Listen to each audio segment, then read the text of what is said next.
As 6 lições de Ludwig von Mises. Capítulo. As 6 lições de Ludwig von Mises.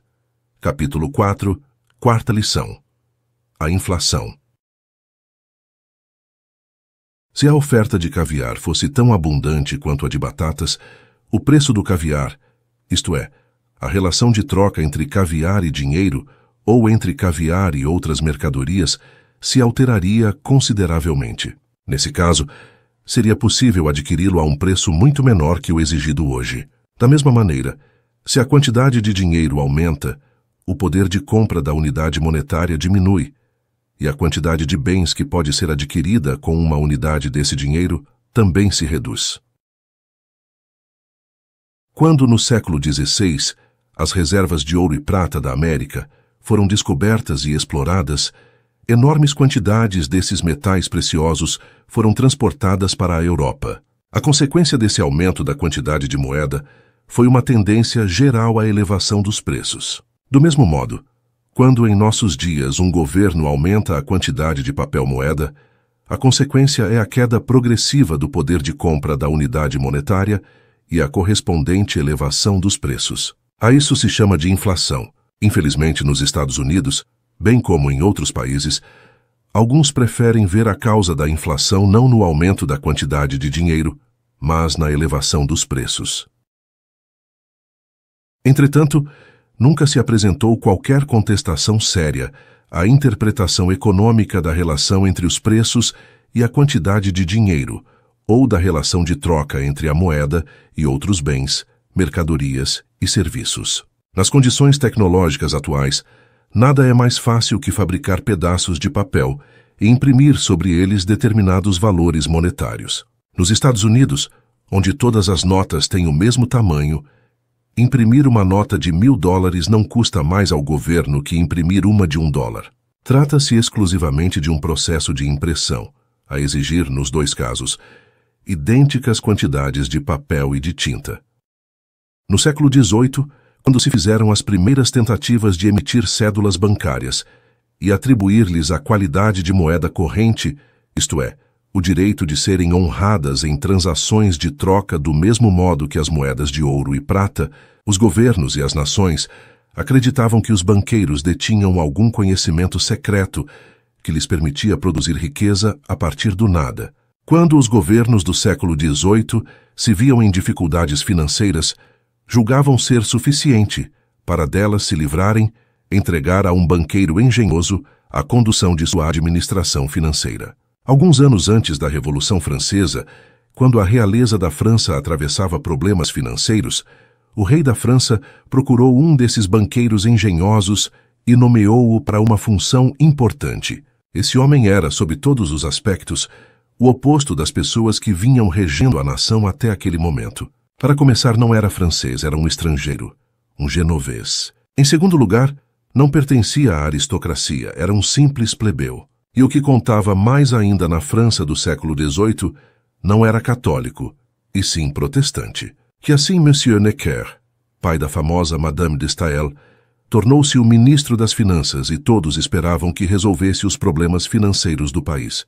Mas a despeito do elevado grau de confiança desfrutado por Monsieur Necker, os cofres reais permaneceram vazios. O grande erro de Necker consistiu na tentativa de prestar auxílio financeiro aos colonos da América em sua guerra de independência contra a Inglaterra, sem elevar os impostos. Aquela era certamente uma maneira errada de procurar resolver os problemas financeiros da França.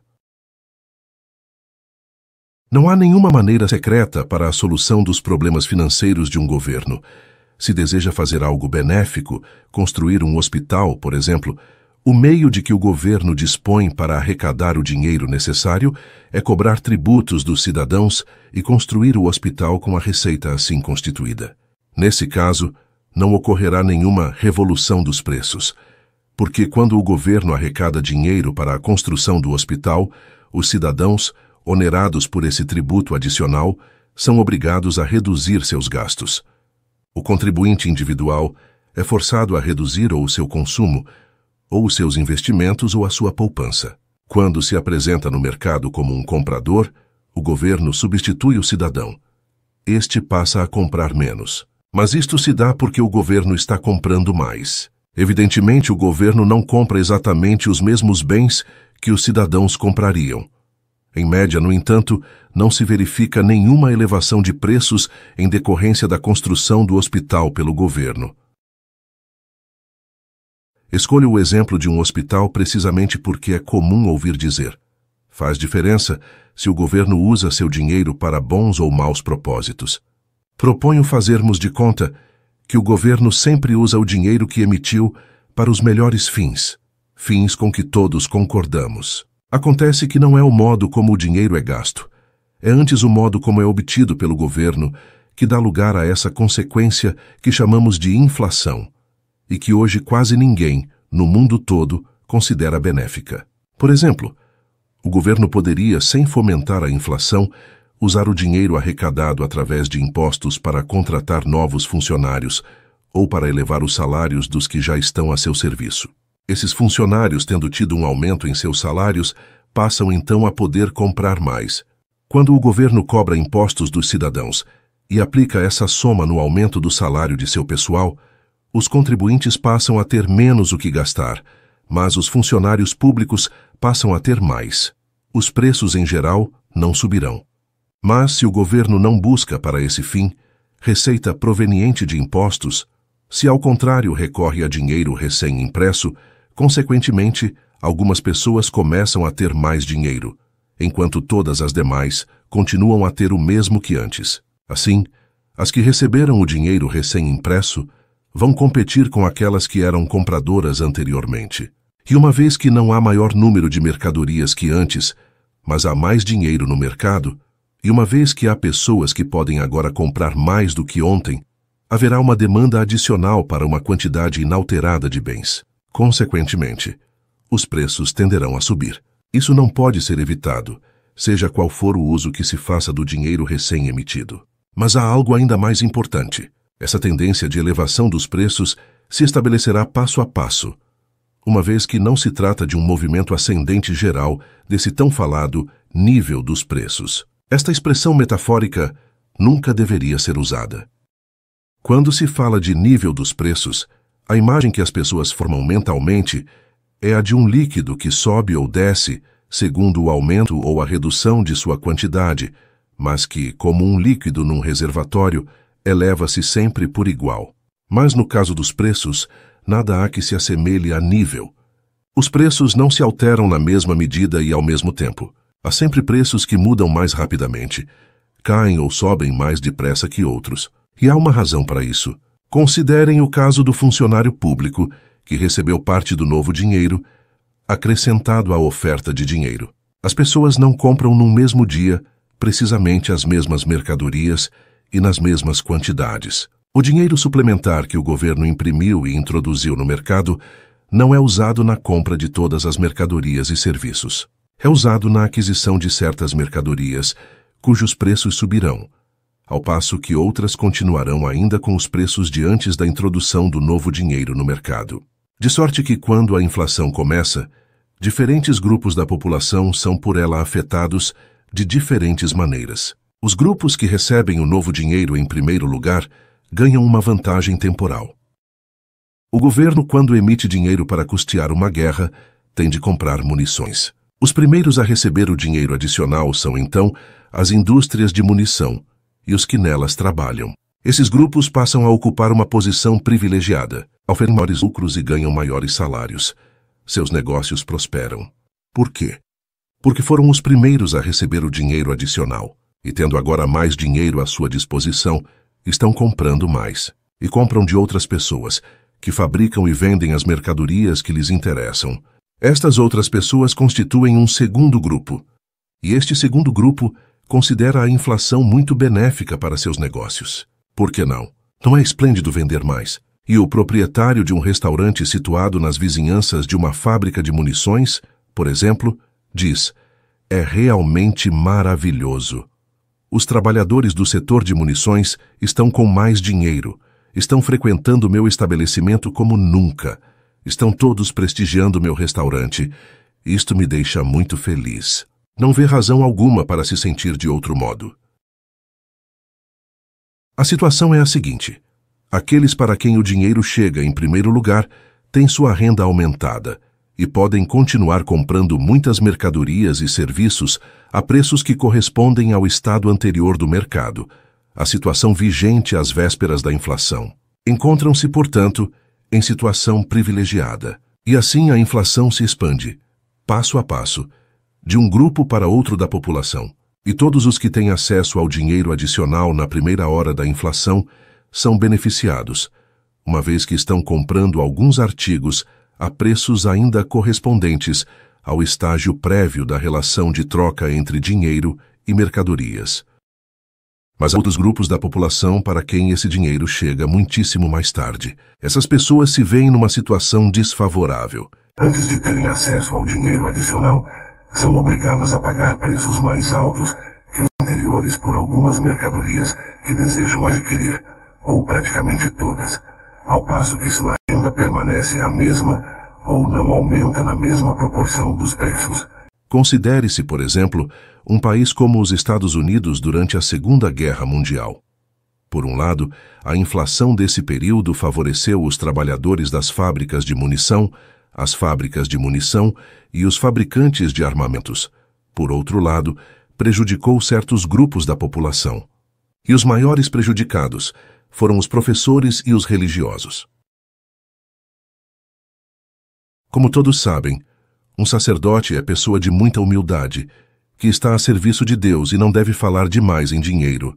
Analogamente, os professores são pessoas dedicadas, de quem se espera maior preocupação com a educação dos jovens que com os próprios salários. Por conseguinte, os professores e os religiosos estiveram entre os grupos mais penalizados pela inflação, visto que as várias escolas e igrejas foram as últimas instituições a se darem conta da necessidade de elevar os salários. Quando os dignitários eclesiásticos e as associações escolares finalmente chegaram à conclusão de que era preciso aumentar também os salários dessa gente dedicada, as perdas que tinham sofrido até então já não podiam ser reparadas. Por muito tempo, eles tinham sido obrigados a comprar menos que antes, a reduzir seu consumo de alimentos melhores e mais caros, a restringir sua compra de roupas, já que os preços tinham sido reajustados, enquanto sua renda, seus salários, ainda não tinham sido aumentados.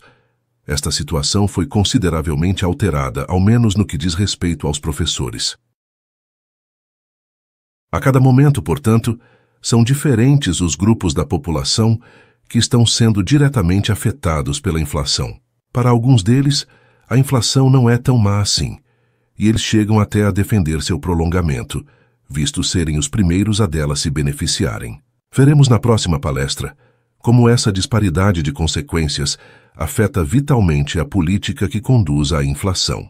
Subjacente a todas as modificações produzidas pela inflação está o fato de que, além de haver grupos que são por ela favorecidos, há outros que a exploram diretamente. A palavra explorar não pretende refletir uma censura a essas pessoas, pois só o governo e ninguém mais pode ser considerado culpado e responsável pelo estabelecimento da inflação. Sempre há, sem dúvida, pessoas que percebem o que está ocorrendo mais cedo que as demais e então promovem a inflação. Seus lucros excepcionais decorrem do fato de que haverá sempre desigualdade no processo inflacionário. O governo pode considerar que, como método de arrecadar fundos, a inflação é melhor que a tributação. Esta é sempre impopular e de difícil execução. Em muitas nações grandes e ricas, os legisladores muitas vezes discutiram por meses a fio várias modalidades de novos impostos tornados necessários em decorrência de um aumento de gastos decidido pelo parlamento. Após discutir inúmeros métodos de angariar dinheiro por meio da tributação, finalmente chegaram à conclusão de que talvez o melhor fosse obtê-lo através da inflação. É evidente que a palavra inflação não era pronunciada. Um político no poder, ao recorrer à inflação, não declara: vou adotar a inflação como método. Os procedimentos técnicos empregados na produção da inflação são tão complexos que o cidadão comum não percebe onde ela teve início. Uma das maiores inflações da história, a que teve lugar no Reich alemão após a Primeira Guerra Mundial, não teve seu pico durante a guerra. Foram os níveis a que chegou no pós-guerra que ocasionaram a catástrofe. O governo não anunciou: vamos lançar mão da inflação. Simplesmente tomou dinheiro emprestado, indiretamente do Banco Central. Não lhe competia perguntar como o Banco Central reuniria e liberaria aquela soma. E o Banco Central simplesmente imprimiu-a. Hoje, as técnicas de produção da inflação têm como complicadores a existência da moeda fiduciária. Isso envolve uma outra técnica, mas o efeito é o mesmo. Com uma penada, o governo cria papel moeda sem lastro, aumentando assim o volume de moeda e de crédito. Basta-lhe emitir a ordem, e lá está o dinheiro sem lastro. O governo não se aflige diante do fato de que algumas pessoas sofrerão perdas. A iminente elevação dos preços não o perturba. Os legisladores proclamam: esse sistema é magnífico. Mas esse magnífico sistema tem um defeito básico: dura pouco. Se a inflação pudesse perdurar indefinidamente, não haveria por que criticar os governos por promoverem-na. Mas o único fato bem estabelecido acerca desse fenômeno é que mais cedo ou mais tarde ele chega inevitavelmente ao fim. Em última instância, a inflação se encerra com o colapso do meio circulante, dando lugar a uma catástrofe, a uma situação como a ocorrida na Alemanha em 1923. Em 1º de agosto de 1914, o dólar correspondia a 4 marcos e 20 pfennigs. 9 anos e 3 meses depois, em novembro de 1923, a mesma moeda estava cotada em 4,2 trilhões de marcos. Em outras palavras, o marco já não valia coisa alguma. Já não tinha nenhum valor. Alguns anos atrás, um famoso autor escreveu: no final das contas estaremos todos mortos. Lamento confirmar que é a pura verdade. Mas a questão é: quanto durará o momento presente? No século XVIII, houve uma famosa senhora, Madame de Pompadour, a quem se atribuía o seguinte dito: Après nous, le déluge. Depois de nós, o dilúvio. Madame de Pompadour teve a felicidade de morrer pouco tempo depois.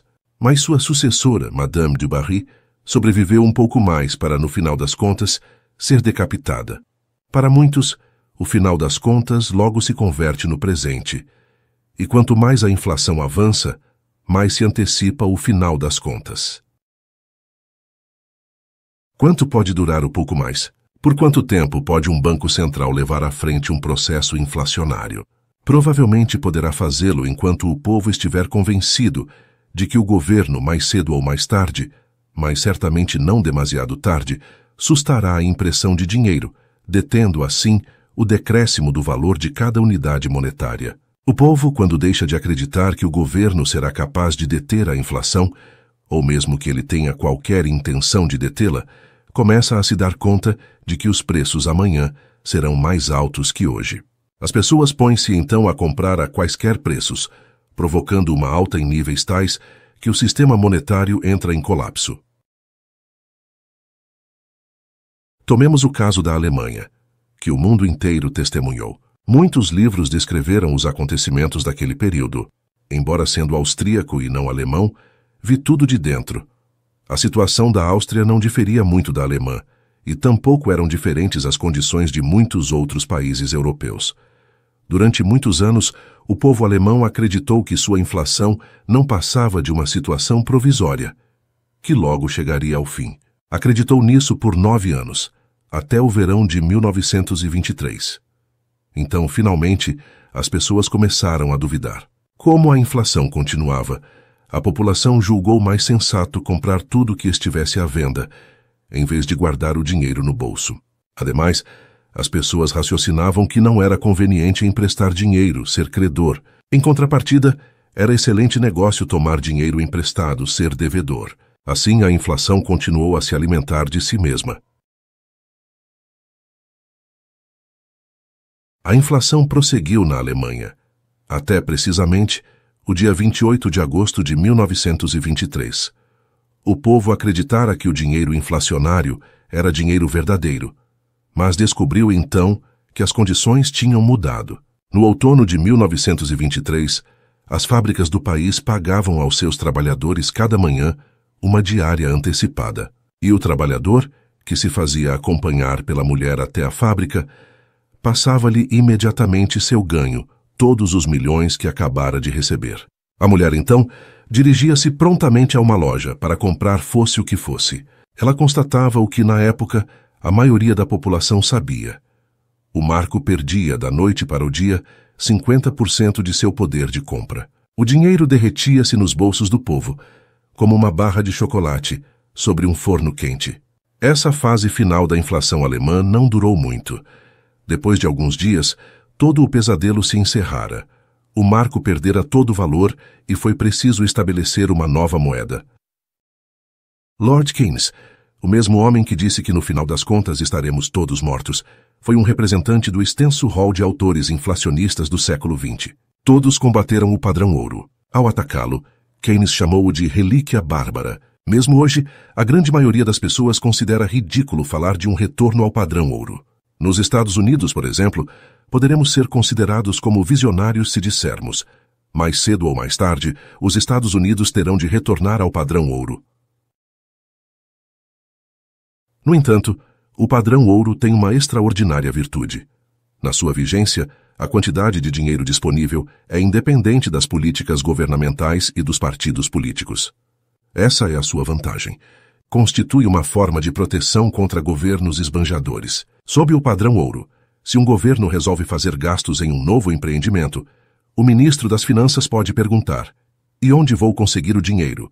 Diga-me primeiro onde encontrarei dinheiro para esse gasto adicional. Num sistema inflacionário, nada é mais simples para os políticos que ordenar ao órgão governamental encarregado da impressão do papel moeda a emissão de quanto dinheiro lhe seja necessário para seus projetos. O padrão ouro é muito mais propício a um governo financeiramente seguro.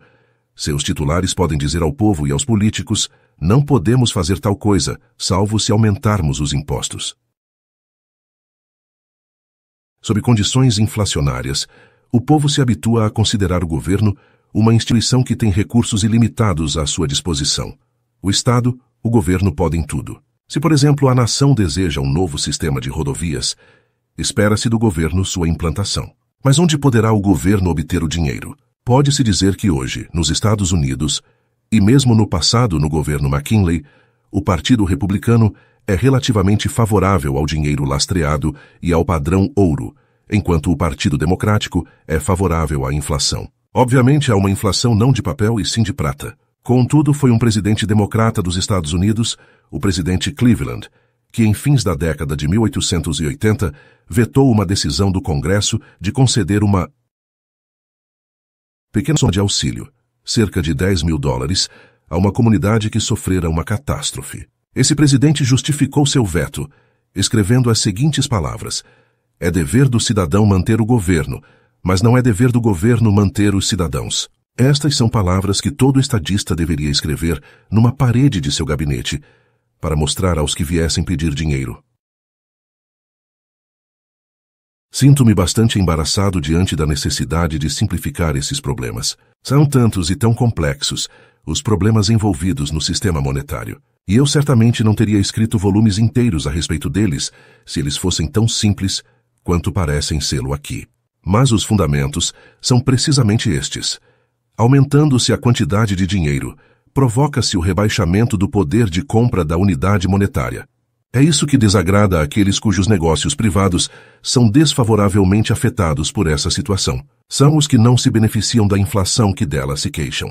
Se a inflação é má, e se todos sabem disso, por que se teria convertido numa espécie de estilo de vida em quase todos os países? Mesmo alguns dos países mais ricos sofrem da doença. Os Estados Unidos são hoje seguramente a mais rica nação do mundo, com o mais alto padrão de vida. Mas quando se viaja pelo país, constata-se uma incessante referência à inflação e à necessidade de detê-la. Mas apenas se fala, não se age.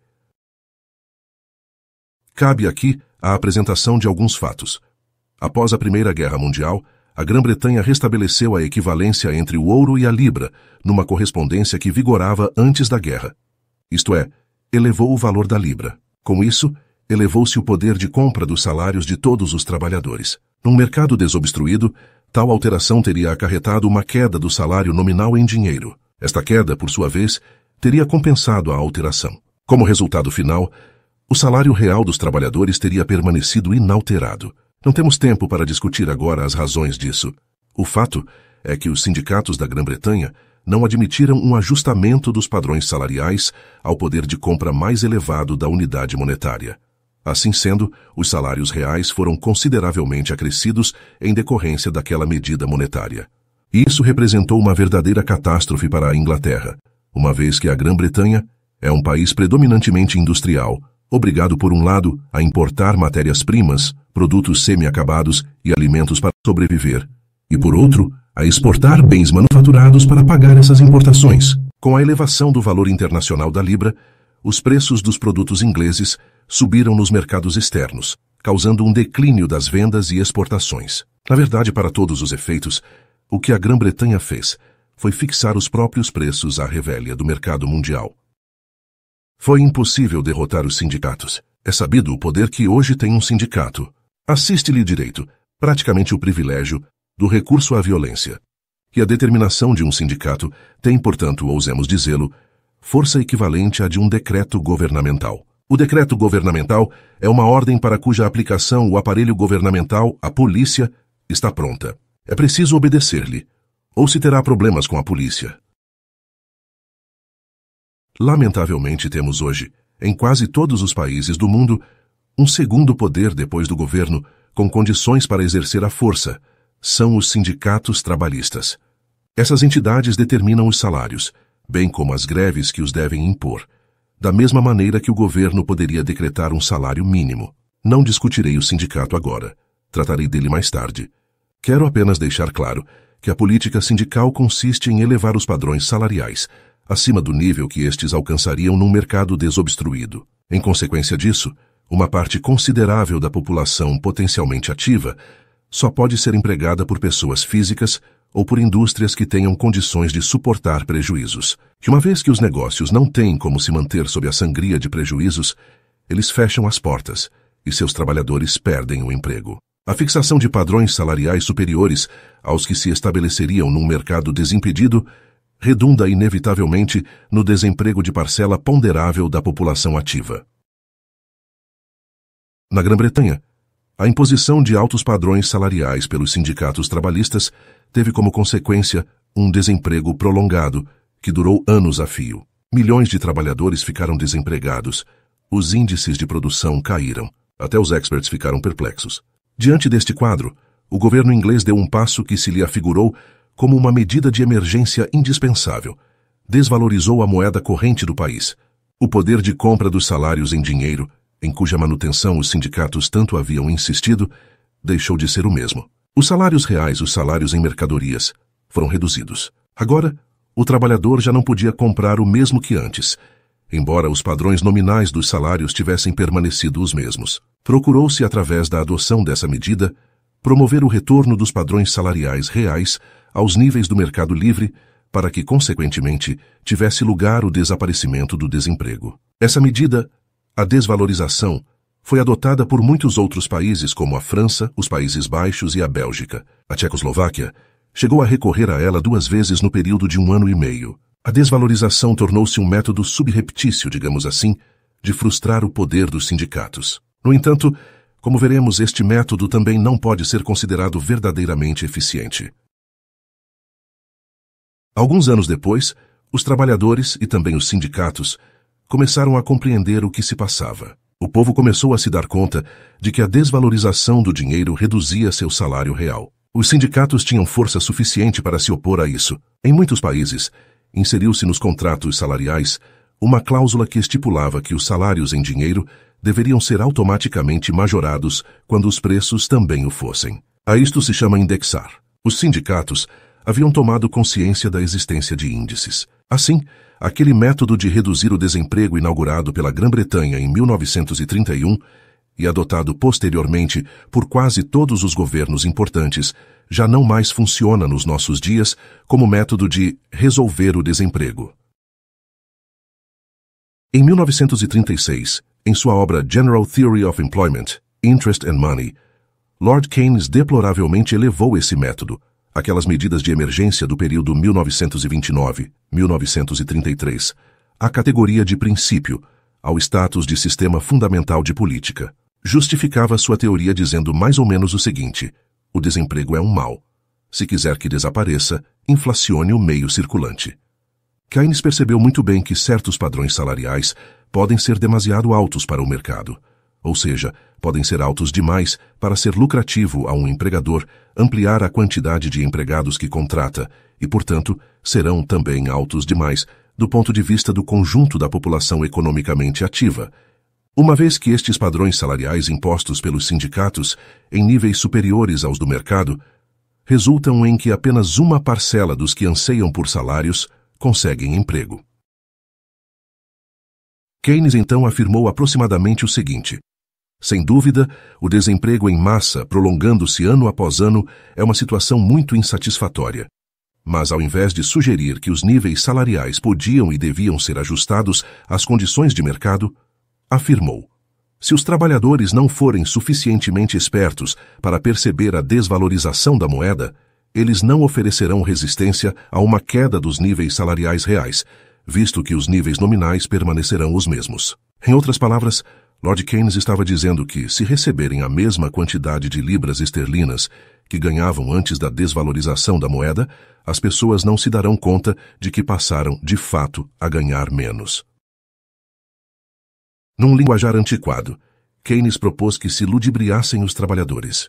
Em vez de declarar abertamente que os padrões salariais devem ser ajustados às condições do mercado, porque, se não for assim, parte da população economicamente ativa ficará inevitavelmente desempregada, afirmou na verdade: o pleno emprego só pode ser alcançado se houver inflação. Ludibriem os trabalhadores. O fato mais interessante, contudo, é que quando sua General Theory foi publicada, a burla já não era possível, uma vez que as pessoas passaram a ter consciência da inflação. Mas a meta do pleno emprego permaneceu. Que vem a ser pleno emprego? Esta expressão relaciona-se com um mercado desobstruído, não manipulado pelos sindicatos ou pelo governo.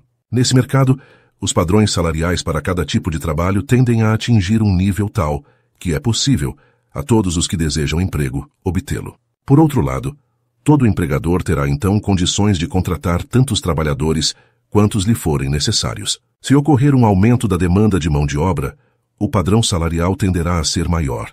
Se houver necessidade de menor número de trabalhadores, esse padrão tenderá a cair. O único método que permite a instauração de uma situação de pleno emprego é a preservação de um mercado de trabalho livre de empecilhos. Isto se aplica a todo gênero de trabalho e a todo gênero de mercadoria. Que faz um negociante se deseja vender determinada mercadoria por $5 a unidade? A expressão técnica, que é aplicada no mundo dos negócios dos Estados Unidos, para o fato de não se conseguir vender uma mercadoria pelo preço estipulado, é: o estoque mantém-se inalterado. Mas é preciso que se altere. O negociante não pode conservar aqueles artigos, porque tem necessidade de adquirir novas mercadorias. As modas mudam. Assim ele os vende por um preço mais baixo. Se não conseguir vender a mercadoria por $5, certamente a venderá por 4. Se for impossível vendê-la por 4, será obrigado a vendê-la por 3. Não há outra alternativa, desde que esteja empenhado em manter seu negócio. Pode sofrer prejuízos, mas estes decorrem do fato de que fez uma previsão errada do mercado existente para seu produto. O mesmo acontece com os milhares e milhares de jovens que, dia após dia, estão vindo dos distritos agrícolas para a cidade, na expectativa de ganhar dinheiro. É o fenômeno de migração interna, que tem lugar em todas as nações industrializadas. Nos Estados Unidos, eles vêm para a cidade com a certeza de que poderão ganhar, digamos, $100 por semana. Suas expectativas podem se frustrar. Então aquele que não conseguiu um emprego que pagasse $100 por semana, ver-se-á obrigado a tentar conseguir algum que pague $90, $80, talvez até menos. Por outro lado, se essa pessoa declarasse, como fazem os sindicatos, $100 por semana ou nada, talvez só lhe restasse permanecer desempregada. Diga-se de passagem, muita gente não se incomoda com a situação de desemprego, uma vez que o governo paga auxílios-desemprego com fundos arrecadados através de taxas especiais impostas aos empregadores, e por vezes são quase tão altos quanto os salários que receberiam caso estivessem trabalhando. Nos Estados Unidos, só se aceita a inflação porque determinado grupo de pessoas acredita que é só através dela que o pleno emprego pode ser alcançado. No entanto, ainda a este respeito, uma questão tem sido amplamente debatida. O que é preferível, um dinheiro lastreado com desemprego ou a inflação com pleno emprego? Trata-se, na verdade, de um círculo vicioso. Tentemos analisar o problema. Logo de início, deve-se colocar a seguinte questão: como podemos melhorar a situação dos trabalhadores e de todos os demais grupos da população? A resposta é: mantendo o mercado de trabalho livre de empecilhos e assim alcançando o pleno emprego. Nosso dilema é: os padrões salariais devem ser determinados pelo mercado ou devem ser definidos por pressão e compulsão sindical? Portanto, o cerne da questão não reside na alternativa inflação ou desemprego. Aliás, essa análise distorcida do problema vem sendo proposta na Inglaterra, nos países industrializados da Europa e até nos Estados Unidos. Há mesmo quem diga: vejam só, até os Estados Unidos estão recorrendo à inflação, por que não deveríamos fazer o mesmo? A estes deveríamos responder em primeiro lugar: um dos privilégios do homem rico é poder se dar ao luxo de ser insensato por muito mais tempo que o pobre. E é esta a situação dos Estados Unidos. A política financeira desse país é muito ruim e está piorando. Mas certamente, trata-se de um país capaz de arcar com os custos de sua insensatez por um prazo um pouco mais longo que o que seria tolerado por alguns outros países. O mais importante a lembrar é que a inflação não é um ato de Deus, que a inflação não é uma catástrofe da natureza ou uma doença que se alastra como a peste. A inflação é uma política premeditada, adotada por pessoas que a ela recorrem por considerá-la um mal menor que o desemprego. Mas o fato é que, a não ser em curtíssimo prazo, a inflação não cura o desemprego. A inflação é uma política, e uma política pode ser alterada. Assim sendo, não há razão para nos deixarmos vencer por ela. Se a temos na conta de um mal, então é preciso estancá-la. É preciso equilibrar o orçamento do governo. Evidentemente, o apoio da opinião pública é necessário para isso. E cabe aos intelectuais ajudar o povo a compreender. Uma vez assegurado o apoio da opinião pública, os representantes eleitos do povo certamente terão condições de abandonar a política da inflação. Devemos lembrar que, no final das contas, poderemos estar todos mortos.